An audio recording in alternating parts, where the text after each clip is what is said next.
Hello everyone, welcome to our channel learn and fun, जहां में हम पढ़ रहे हैं बीएड सेकेंड ईयर का सब्जेक्ट नॉलेज एंड करिकुलम।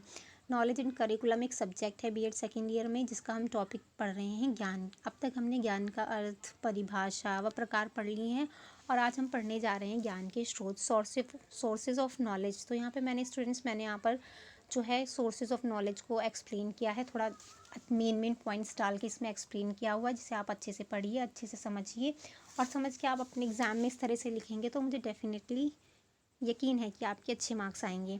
और प्लीज़ मेरे चैनल को लाइक कीजिए, शेयर कीजिए और सब्सक्राइब कीजिए। Let's start the sources of knowledge. ज्ञान विभिन्न स्रोतों से प्राप्त किया जा सकता है।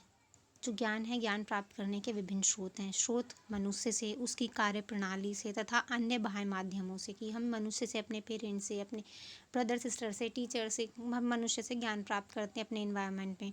उसकी कार्य प्रणाली से, जो कार्य प्रणाली होती है मनुष्य की, उनकी विभिन्न तरह की कार्य प्रणालियों से हम ज्ञान प्राप्त करते हैं। तो ज्ञान प्राप्त करने के प्रमुख स्रोत निम्न हैं। जो मेन हम स्रोत देखते हैं वो निम्न है: इंद्रियानुभव, तर्क, अधिकारी, अंतःप्रज्ञा, sensory experience, second reasoning, third authority and fourth institution. तो हमारा फर्स्ट है इंद्रियानुभव। इंद्रियानुभव स्रोत जिसमें हम इंद्रियों की सहायता से ज्ञान प्राप्त करते हैं। हमारे ज्ञान का सबसे महत्वपूर्ण स्रोत इंद्रियानुभव है, जो हम इंद्रियों से अनुभव करते हैं, महसूस करते हैं। मानव 5 ज्ञानेंद्रियों कान, नाक, आँख, त्वचा और जीभ की सहायता से प्राप्त ज्ञान को इंद्रियानुभव कहा जाता है। कि हम अपने इन 5 इंद्रियों की सहायता से जो भी कुछ ज्ञान प्राप्त करते हैं, सुनकर, देखकर, समझकर, तो वो हमारा इंद्रियानुभव ज्ञान होता है। यह ज्ञान स्थायी बन जाता है, कि इन जो 5 इंद्रियों से हम ज्ञान प्राप्त करते हैं वो हमारा परमानेंटली स्थायी ज्ञान होता है, हमेशा के लिए होता है। और यह स्रोत प्राथमिक तथा वास्तविक है। ये हमारा जो इंद्रियानुभव स्रोत है, ये प्राथमिक तथा वास्तविक है। नेक्स्ट है हमारा तर्क, जिसे हम रीजनिंग इंग्लिश में कहते हैं।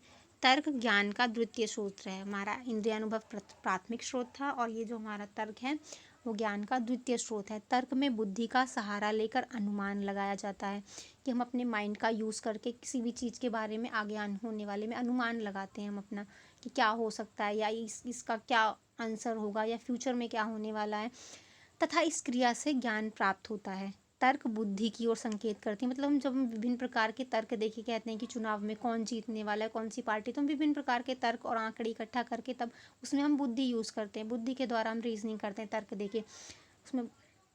तो ये हमारा रीजनिंग होता है। बुद्धि का कार्य कल्पना करना, सोचना, विचारना तथा तर्क देना है। तर्क मानसिक तथा बौद्धिक प्रक्रिया है। जो तर्क देना होता है हमारी मानसिक और बौद्धिक प्रक्रिया है। इस प्रक्रिया के माध्यम से मनुष्य अपना मत बनाता है या किसी निष्कर्ष पर पहुंचता है। इसका उद्देश्य सूझबूझ के निर्णयों का एकीकरण करना है। तो ये हमारा तर्क सेकंड टॉपिक था। थर्ड है अधिकारी, अथॉरिटी। थर्ड पॉइंट में हम पढ़ रहे हैं ज्ञान का स्रोत। यह भी शिक्षा का एक महत्वपूर्ण स्रोत है ज्ञान का। कुछ व्यक्ति जैसे अर्थशास्त्री, वैज्ञानिक, इंजीनियर, शिक्षा शास्त्री, समाज शास्त्री, मनोवैज्ञानिक, गणित शास्त्री आदि अपने अपने क्षेत्र के विशेषज्ञ होते हैं। इन लोगों के बारे में हमने सुना है कि अर्थशास्त्री जो अर्थशास्त्र का, वैज्ञानिक साइंस के टॉपिक्स, इंजीनियर, तो ये सारे जो हमारे बताए हुए ये सारे अपने अपने क्षेत्र के विशेषज्ञ होते हैं। तो इन जो विशेषज्ञों के द्वारा जो दिया गया ज्ञान होता है वो वही हमारा अधिकारी द्वारा प्राप्त ज्ञान होता है। देखिए आगे देख लेते हैं। विभिन्न विशेषज्ञ व वैज्ञानिक अपने प्रयोगों के आधार पर अपने नियमों और सिद्धांतों के अधिकारी बन जाते हैं। कि उन्होंने जो नियम दिए हैं, जो इन्होंने थ्योरीज दी हुई हैं, सिद्धांत दिए हैं, तो इनके अधिकारी बन जाते हैं। कि जो इन्होंने दिया है तो इनके नाम से हो जाता है, इनका पर्सनल नॉलेज हो जाती है ये ज्ञान। तो यही जो ज्ञान होता है, इसलिए इनको इस ज्ञान का अधिकारी कहा जाता है। कुछ समय पश्चात क्या होता है, उनके नियम सार्वभौमिक बन जाते हैं। कि ये लोग जो भी कुछ इन्वेंट करते हैं, खोज करते हैं किसी भी चीज़ के ज्ञान का, कुछ समय बाद क्या होता है लोगों के सामने रखते हैं तो वो सार्वभौमिक बन जाता है। सब उस पर अग्री करने लग जाते हैं और तथा शिक्षा में इसे फिर सम्मिलित कर लिया जाता है। तो इसी ज्ञान को हम क्या कहते हैं, अधिकारी ज्ञान कहते हैं, अथॉरिटी स्रोत कहते हैं। जो अधिकारियों के द्वारा, इनके द्वारा प्राप्त ज्ञान होता है। उदाहरण क्या है दे सकते हैं हम, गुरुत्वाकर्षण का बल का सिद्धांत न्यूटन ने तथा ताजमहल शाहजहां ने बनवाया था। तो हमने जो गुरुत्वाकर्षण का बल हम साइंस में पढ़ते हैं वो न्यूटन ने दिया था। और ताजमहल जो शाहजहाँ ने बनवाया, तो ये इनकी संपत्ति हो जाती है कि शाहजहाँ के नाम से फेमस है। गुरुत्वाकर्षण बल जो है न्यूटन के नाम से, तो इसी को हम आधिकारिक स्रोत कहते हैं। नेक्स्ट है हमारा अंतःप्रज्ञा। अंतःप्रज्ञा क्या होता है? इंट्यूशन। अंतःप्रज्ञा हमें हमारा सिद्धांत या आधारभूत प्रमाण देते हैं, जिसके आधार पर हम विश्व के तार्किक सिद्धांत का निर्माण करते हैं।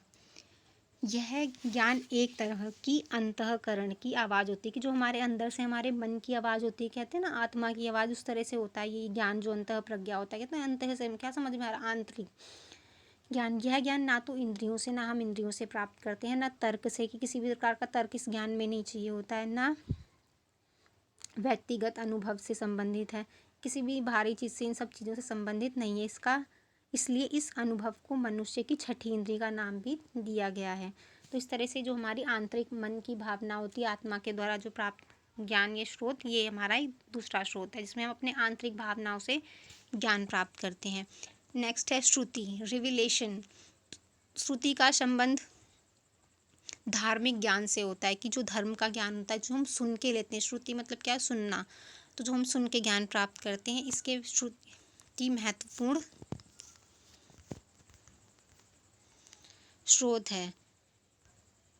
पूर्ण विश्व में धार्मिक ग्रंथों का श्रुति है। जो पूर्ण विश्व में होता है, हम धार्मिक ग्रंथ जो है, धार्मिक नॉलेज है, हम सुन सुन के लेते हैं हमारे पेरेंट्स से, फिर और धार्मिक गुरुओं से जो होते हैं उनसे नॉलेज प्राप्त करते हैं धार्मिक ग्रंथों की। हमारे ऋषियों, मुनियों तथा गुरुओं को दिव्य अलौकिक शक्तियों से ज्ञान प्राप्त होता है कि उनको बहुत सारी शक्तियाँ हैं, उनको अलौकिक शक्तियों से ज्ञान प्राप्त होता है। फिर उनके माध्यम से सबके थ्रू उन्होंने ज्ञान बताया, सुनाया, तो इस तरह से सबको पहुंचा वो जो बाहरी कानों से नहीं सुना जा सकता, अपितु अंतःकरण से सुना जा सकता है। यह ज्ञान सार्वभौमिक तथा अपरिवर्तनीय है कि जो हमेशा माना जाने वाला है कि हम अपने धार्मिक ग्रंथ वगैरह के बारे में पढ़ते हैं, उनके बारे में सुनते हैं, तो ये हमारा श्रुति नॉलेज है। तो यहाँ पे मैंने आपको छोटा सा इन सारे ज्ञान के से ज्ञान प्राप्त करने के स्रोत का छोटा सा मैंने चार्ट बनाया है ये, जिसे आप आसानी से याद कर लेंगे। फर्स्ट है हमारा इंद्रियानुभव, दूसरा तर्क, तीसरा अधिकारी, चौथा अंतःप्रज्ञा, फिफ्थ है हमारा श्रुति। तो इस तरह से अगर आप चार्ट बना के, छोटे छोटे चार्ट्स बना के अपने पेपर में शो करेंगे अपने एग्जाम में, तो एग्जामिनर खुश होते हैं और आपको अच्छे मार्क्स मिलते हैं इससे। तो एवरीवन, होप आपको पसंद आया होगा, समझ आया होगा। तो प्लीज़ मेरे चैनल को लाइक कीजिए, सब्सक्राइब कीजिए, शेयर कीजिए, ताकि आगे आने वाली वीडियो बीएड से रिलेटेड इंपॉर्टेंट टॉपिक्स पर ही मैं बनाऊंगी, जो आपके एग्जाम में मोस्ट इंपॉर्टेंट टॉपिक है। क्योंकि लॉकडाउन चल रहा है इस समय, आप अच्छे से पढ़ सकते हैं, प्रिपरेशन कर सकते हैं इंपॉर्टेंट टॉपिक्स की। तो प्लीज़ मेरे चैनल को सब्सक्राइब कीजिए और बेल आइकन दबाना मत भूलिएगा, जिससे कि मेरी नेक्स्ट आने वाली वीडियो आपको मिल जाए। Thank you for watching.